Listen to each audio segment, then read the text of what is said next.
అన్నారు. మార్కు అనగా సుత్తే అని అర్థం. ఇది అన్యుల సువార్త అని పిలువబడింది.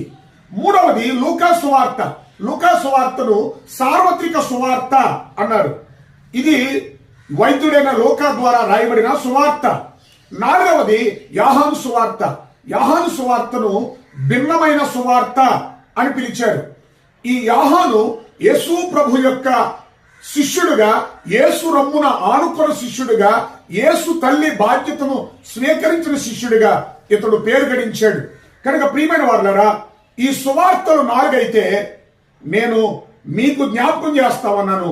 మనము ప్రభు బిడ్డలంగా, ప్రభు సాక్షులంగా, ప్రభువును విశ్వసించిన వారముగా మనము 5వ సువార్తగా ఈ ప్రపంచానికి మనం ఉండాలి. 5వ సువార్తగా మన జీవితం ఉండాలి.